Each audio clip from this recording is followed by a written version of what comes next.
Hello दोस्तों, कैसे हैं आप लोग। एक नई वीडियो के साथ आपके सामने हाजिर हैं। और आज की वीडियो के जो है वो आजकल के जो अनसर्टन इकोनॉमिक हालात हैं, जो गैर यकीनी इस वक्त मार्केट में फैली हुई है, उसके बारे में है। आप सब जानते हैं कि इंटरेस्ट रेट्स बहुत ज़्यादा बढ़ रहे हैं और बढ़ चुके हैं। ऑलमोस्ट सारे डेवलप कंट्रीज जितने भी हैं उनमें इंटरेस्ट रेट्स जो है वो बढ़ रहे हैं। उनके जो सेंट्रल बैंक्स हैं वो बहुत ही ज़्यादा एग्रेसिव हैं इस वक्त। आप ये भी देख रहे हैं कि इंटरेस्ट रेट बढ़ने की वजह से मकानों की जो कीमतें हैं वो भी गिरी हैं, और मकानों की कीमतें अच्छी खासी गिरी हैं। तकरीबन कोई 10 to 15% के करीब जो है वो घरों की कीमतें गिर गई हैं। अच्छा, सिर्फ यहीं पे बात नहीं ठहरी है। स्टॉक मार्केट जो है वो भी बहुत अनसर्टन है। नेस्डैक जो कि मोस्टली हाई टेक कंपनीज को रिप्रेजेंट करता है, वो अबाउट कोई 25 to 30% जो है वो गिर चुका है।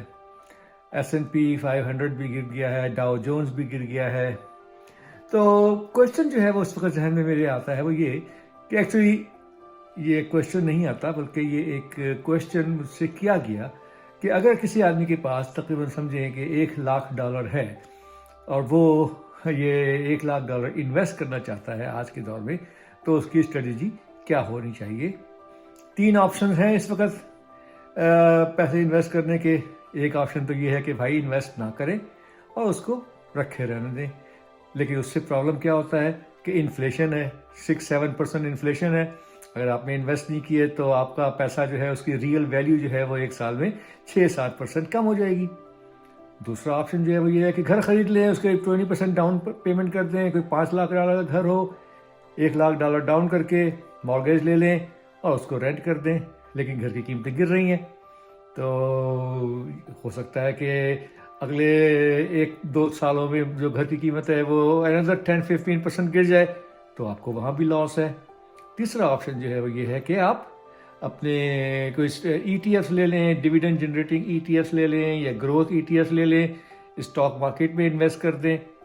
वहाँ भी रिस्क बहुत ज़्यादा हाई है क्योंकि इंटरेस्ट रेट्स बहुत हाई हैं। जो कंपनीज हैं उनकी परफॉर्मेंस इतनी अच्छी नहीं जा रही है, रिसेशन का ख़तरा है, तो स्टॉक मार्केट भी गिर सकती है। तो नाउ क्वेश्चन है कि उस पैसों का क्या करें, कितना इंतज़ार करें, तो प्रोसीजर हमारी पॉलिसी क्या होनी चाहिए। अच्छा, वजह की बात जो है वो ये है कि जब हम कहते हैं कि अनसर्टेनिटी है मार्केट में, तो ये जो गैर यकीनी सूरत हाल मार्केट की होती है, ये कोई ज़्यादा अरसे के लिए नहीं होती है। जनरली स्पीकिंग, जब इंटरेस्ट रेट्स बढ़ने का साइकिल ख़त्म हो जाएगा और सेंट्रल बैंक जो हैं वो डिसाइड करेंगे कि अब इससे ज़्यादा इंटरेस्ट रेट्स नहीं बढ़ाने, तो फिर जो है वो स्टेबिलिटी मार्केट में आना शुरू होगी। रिसेशन आएगा, लेकिन रिसेशन भी फॉर एवर नहीं होता, क्योंकि आप सब जानते हैं कि रिसेशन का मतलब जो है वो सिर्फ यही होता है कि 2 कंसेक्यूटिव क्वार्टर्स में जो है वो आपकी जो इनकम, मुल्क की इनकम है, GDP जो है वो नेगेटिव हो जाए, तो रिसेशन है। लेकिन ये तो नहीं होता कि रिसेशन जो है वो सारी उम्र हो, for the rest of the life जो है वो रिसेशन ही रहे मुल्क के अंदर। और ये भी नहीं होगा कि अगर इंटरेस्ट रेट जो है वो बहुत ज़्यादा बढ़ गए हैं तो कोई लोग घर नहीं खरीदेंगे। लोग घर, इवेंचुअली घर चाहिए हैं लोगों को, घर खरीदेंगे। तो पॉइंट जो है वो ये है कि ये जो गैर यकीनी सूरत हाल है, ये है कुछ 6 महीने, 8 महीने, 1 साल के लिए। तो उम्मीद मेरी जो है वो यही है कि अगले 8-10 महीनों में ये चीज़ें ज़्यादा खुल के सामने आएंगी। अभी तो पता नहीं है कि कितनी प्राइसेस घर की गिरेंगी, अभी नहीं पता कि स्टॉक मार्केट रिकवर करेगी कि नहीं करेगी, अभी नहीं पता कि रिसेशन जो है वो कितना बड़ा होगा, कितना डीप होगा और कितना सीवियर होगा। लेकिन अगले 6-8 महीनों में तो सब कुछ पता लग जाएगा ना मेरे भाई। तो फिर जब यही बात है कि 6 से 8-10 महीने में हमें सब मालूमात हो जाएंगी, तो अब जो क्वेश्चन आ गया जहन में वो यही आया कि हम सब में जो प्लान आउट कर रहे हैं अपने $1,00,000 को इन्वेस्ट करने के लिए, वो सिर्फ प्लान आउट कर रहे हैं अनसर्टनी के पीरियड, जो कि 8 से 10 महीने या मैक्सिमम 1 साल का होगा। तो 1 साल तक हमारी स्ट्रेटजी क्या होनी चाहिए। मैं फाइनेंशियल एडवाइज़र तो नहीं हूँ, और ना ही मैं आपको फाइनेंशियल एडवाइस दे सकता हूँ, ना इस पोजीशन पे हूँ। लेकिन मेरा अपना डिसीजन, अगर मेरे पास $1,00,000 हो तो मैं क्या करूं इस वक्त इन्वेस्ट करने के लिए? तो भाई मेरी स्ट्रेटजी जो है वो बड़ी सिंपल सी होगी। ना तो मैं घर खरीदूंगा, इसलिए कि मुझे नहीं पता कि 1 साल तक इसकी वैल्यू क्या हो जाएगी। ना ही मैं स्टॉक मार्केट में इन्वेस्ट करूंगा, इसलिए कि स्टॉक मार्केट जो है वो बड़े अप्स एंड डाउन्स उसके अंदर आ रहे हैं और इंटरेस्ट रेट अभी बढ़ रहे हैं। तो और ना ही मैं अपने पैसे को अपने जेब में रखूंगा या बैंक में डाल दूंगा और उसकी इन्फ्लेशन की वजह से उसकी वैल्यू को मैं डाउन होने दूंगा। तो इस सूरत हाल में मैं ये करूंगा कि मैं बैंक से कैशेबल GIC खरीदूंगा। अब आपको बताऊं ये कैशेबल GIC होता क्या है। GIC stands for guaranteed income certificate. तो ये बैंक जो है ये आप उनमें जाते हैं, उनसे आप कहते हैं जी हमें GIC चाहिए है और एक सर्टन इंटरेस्ट रेट के ऊपर। इस वक्त मार्केट में चूंकि इंटरेस्ट रेट बढ़ रहे हैं, बैंक जो है वो आपको काफ़ी अच्छा इंटरेस्ट रेट के ऊपर GIC ऑफर कर रहे हैं। तो तकरीबन 4%, 4.5% के ऊपर जो है वो आपको GIC मिल जाता है। और अगर आप मार्केट करें और सर्च करें तो कुछ बैंक्स या फाइनेंशियल कंपनी जो हैं वो अप टू 5% के ऊपर भी GIC ऑफर कर रही हैं।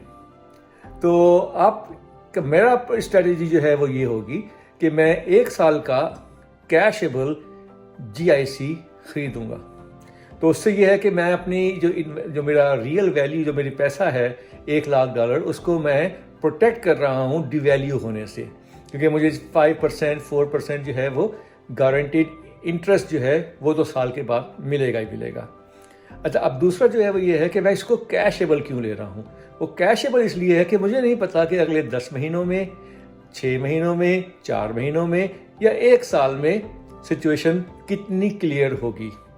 मैं ये एक्सपेक्ट करता हूँ कि अगले 1 साल के अंदर अंदर मार्केट जो है वहाँ पे डस्ट जो है वो सेटल हो चुकी होगी, स्टॉक मार्केट स्टेबल होगी और रिकवरी पीरियड शुरू हो जाएगा। तो इसीलिए मैं 1 साल का कैशेबल GIC लेता हूँ। अब अगर 1 साल से पहले मार्केट क्लियर हो जाती है, मार्केट सेटल हो जाती है, मकानों की कीमतें स्टेबलाइज हो जाती हैं, तो मैं किसी वक्त भी विदिन 1 ईयर किसी वक्त भी अपना GIC कैश कर सकता हूँ without losing the amount of interest. तो अगर मैं GIC में इन्वेस्ट करता हूँ फॉर 6 मंथ्स, 1 ईयर के पीरियड के लिए, और वो GIC जिसको मैं कैश करवा सकूँ, तो फिर मेरा ख्याल है ये मेरी इन्वेस्टमेंट स्ट्रेटजी होनी चाहिए। अच्छा, एक और ऑप्शन हमारे पास है जिसका कई लोगों ने मुझसे पूछा, और वो ये पूछा कि क्या हम बॉन्ड्स में इन्वेस्ट कर दें। तो भाई बॉन्ड्स क्या होते हैं? बॉन्ड्स होते हैं मसलन कभी जो हुकूमत होती है वो या कोई क्राउन कॉर्पोरेशन होती है, उनको कोई प्रोजेक्ट फाइनेंस करने होते हैं, तो वो एक लिमिटेड टाइम पीरियड के लिए आपको बॉन्ड इशू करते हैं और आपसे कहते हैं आप इन्वेस्ट करें एक फिक्स्ड इंटरेस्ट रेट के ऊपर। तो बॉन्ड्स का जो है वो जो एक्टिविटी है या उसकी जो प्राइस मूवमेंट है वो डिपेंड करती है इंटरेस्ट रेट के ऊपर। मतलब आज के दौर में अगर आज के हाई इंटरेस्ट के ऊपर आप बॉन्ड जो हैं, जो आपने आज से 6 महीने पहले जो खरीदे गए थे बॉन्ड्स, वो बहुत ही लो इंटरेस्ट पे थे, बट अब चूंकि इंटरेस्ट रेट बढ़ गए हैं तो वो बॉन्ड जो आप अब खरीदेंगे वो आपको लोअर कीमत पे मिलेंगे। तो जब इंटरेस्ट रेट बढ़ेंगे तो पुराने बॉन्ड जो हैं उनकी वैल्यू कम हो जाती है, उनकी कीमत कम हो जाती है, इसलिए कि वो फिक्स्ड इंटरेस्ट रेट के ऊपर होते हैं। और चूंकि प्रीवियस हिस्ट्री आप देखें तो पास्ट में जो बॉन्ड्स इश्यू हुए थे वो लो इंटरेस्ट रेट के लिए के फिक्स्ड इंटरेस्ट होता है, लेकिन लो इंटरेस्ट था उसके ऊपर वो बॉन्ड इशू किए गए। अगर आपको कोई इन्वेस्ट करना है, GIC में नहीं इन्वेस्ट करना है, तो बॉन्ड्स में इन्वेस्ट करना है, तो उसके लिए आप वो बॉन्ड्स देखें जो अब नए इशू हो रहे हैं। अगर अब कोई गवर्नमेंट जो है, अगर आप US में रहते हैं या कनाडा में रहते हैं और कोई बॉन्ड्स इशू अब हो रहे हैं वो हायर इंटरेस्ट रेट के ऊपर हो रहे होंगे, उन बॉन्ड्स में आप फिक्स्ड इन्वेस्टमेंट कर सकते हैं। तो ये एक बॉन्ड्स में भी पॉसिबिलिटी है जहाँ पे इन्वेस्ट किया जा सकता है। तो जनाब ये थी आज की छोटी सी टॉक कि कहाँ इन्वेस्ट करें जब मार्केट अनसर्टन है, राइजिंग इंटरेस्ट रेट्स इरा है, हाउस प्राइसेस फ्लक्चुएट कर रही हैं, stock market ups and downs changes आ रही हैं उसमें। तो भाई या तो GIC ले लें कुछ 6 महीने, 8 महीने, 10 महीने, 1 साल के लिए, और या फिर न्यू बॉन्ड जो कि हायर इंटरेस्ट रेट ऑफर कर रहे हैं और फिक्स इनकम आपको देते हैं उनमें इन्वेस्ट कर दें। तो बाकी ये है कि साल के बाद फिर देखें कि हालात कैसे बनते हैं। अगर मार्केट सेटल होती है, डस्ट क्लियर हो जाती है, तो then you can decide whether to invest in housing, or in stock market. But यहाँ पे मैं आपको ये वार्न कर दूँ कि हाउसिंग इन्वेस्टमेंट जो है वो हमेशा एक लॉन्ग टर्म इन्वेस्टमेंट होती है, और अगर आप इन्वेस्ट करना चाहते हैं आज भी इस हायर इंटरेस्ट इरा में और इन हाउसिंग मार्केट, लेकिन अगर आपका प्लान जो है वो इन्वेस्ट करने का है अगले 5, 7 साल 10 साल तक के लिए, so then no problem, just go ahead, buy house, rent it out, क्योंकि रेंट्स जो है वो बढ़ रहे हैं अभी। और अगर आपका प्लान सिमिलरली लॉन्ग टर्म है इन्वेस्ट करने का स्टॉक्स में, तो व्हाई नॉट गो ETFs जो हैं एक्सचेंज ट्रेडेड फंड्स, जो कि डिविडेंड जनरेटिंग ETFs हैं या ग्रोथ ETFs हैं, they are available at a low price. But if you are committed to invest your money, you don't want to trade it next year or year or 2 years, आपका time horizon 5 years का है, no problem. लेकिन मेरे पास अगर 1 लाख हो तो मैं अभी भाई 6 महीने 8 महीने इंतज़ार करूँगा, देखूँगा कि मार्केट की ट्रेंड क्या बनता है। मिलते हैं नेक्स्ट वीडियो में, तब तक के लिए बाय बाय।